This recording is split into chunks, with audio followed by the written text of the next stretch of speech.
Hi everyone, this is Amber from the Fuzz, and in today's video I'm going to show you how to cast on to your knitting machine using your cast on comb, which is this. I will be knitting, or I am knitting on a Knitking Comp Unit 3, which is a 4.5 millimeter metal bed Japanese knitting machine, so it's a standard gauge. It's the same machine as a Brother 930. So what I'm gonna do first, I do want to make a point that these cast on combs, as far as I know, most Singer Studio and Silver Reed machines do not come with a cast on comb. They only came, they didn't only come with, but they came with all Knitking and Brother machines. Now, first thing I'm going to do is bring my needles forward from A, which is out of work position, to B, which is working position. Then take my yarn and I'm going to stick a clip on it just to weight it down. And then I'm going to thread my machine into feeder A. Whoop. Pull that guy back up a little bit. All right. Then what you do every time before you knit is take a look at the settings on your carriage.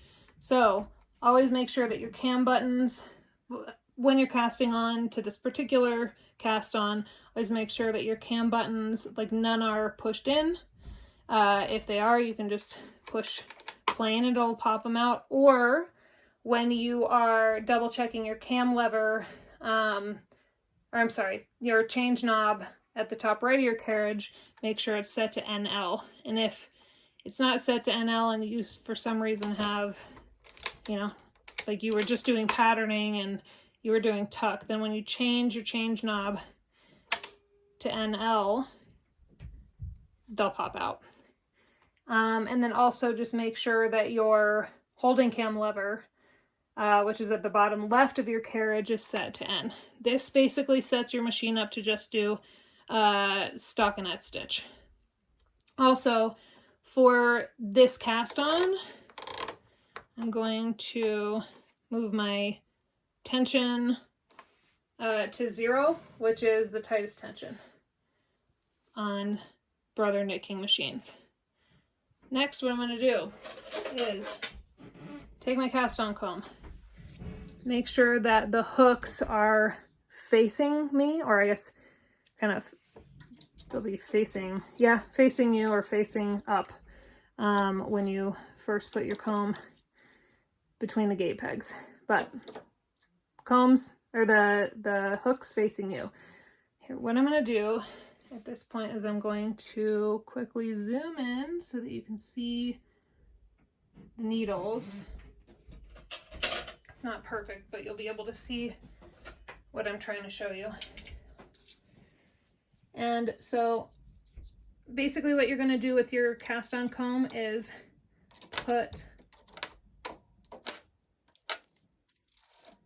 move a couple of those latches back. Okay. You are going to place your cast on comb in between each of your latches. Then you're going to want to make sure that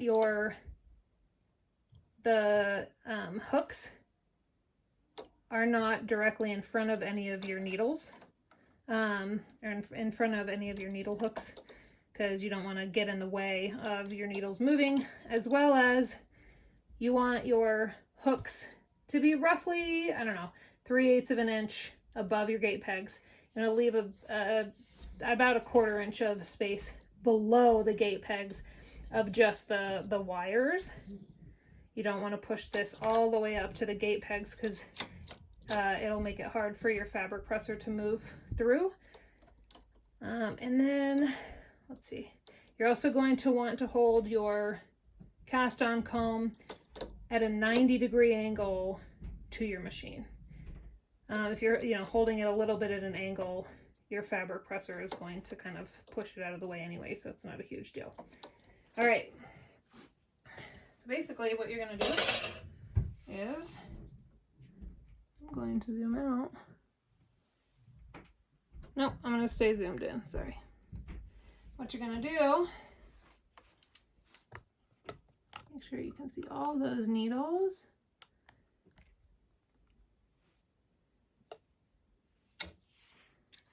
Place your cast on comb.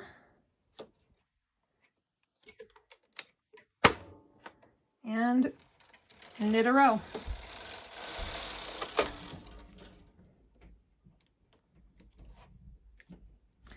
What you want to do also is just make sure that any working yarn that got caught up in the hooks that are not on working needles gets moved out of the way, because otherwise you're going to end up with a loop.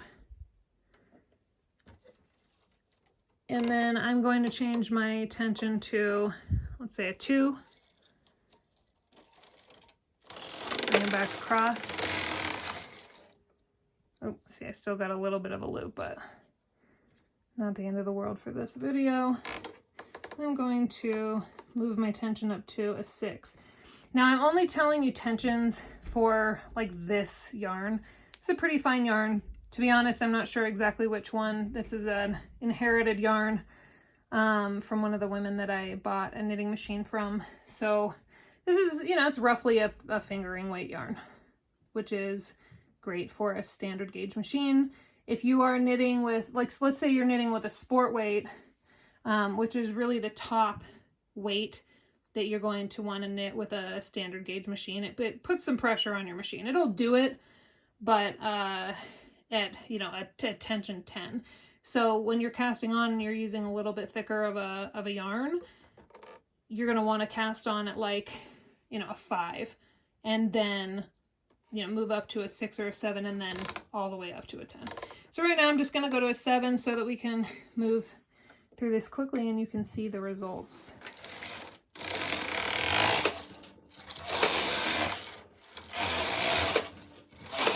Also, I'm putting a little bit of pressure on my cast on comb with my hand. I'm not pulling down on it hard. You never really want to do that with a knitting machine if you can help it. I also will use one of these triangle guys. I'm gonna make that, just take it off and so it'll stop. One of these triangle comb weight holders that I think it's 9mm. You wouldn't cast on directly to the standard gauge machine because you wouldn't get every needle. So I'm just going to, you don't have to do this, but if you have one of these, it's really helpful that I will just kind of stick it on my cast on comb. Doesn't, it can slip off, but and then also use my ribber bell weight to kind of hold down my swatch so I don't have to hold my cast on comb with my hand. But also if you do not have either of these, this again came in a stash that I bought, and then this also is a this will come with a ribber.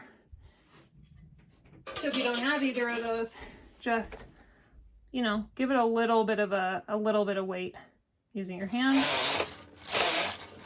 Just and there we are, all cast on. This type of cast on, by the way, will yield open loops. So the only way, this is usually what I'll do, one of a few different types of cast-ons, but this is a good way to cast on with waste yarn and then use your main yarn, or do one row of ravel cord and then E-wrap cast on using a main yarn, and then you'll end up with a finished cast on. But if you're just knitting swatches, trying out patterns, things like that, this is a fantastic, easy, quick cast on. for your knitting machine. All right, thanks for watching. If you guys have any questions, please write them in the comments below.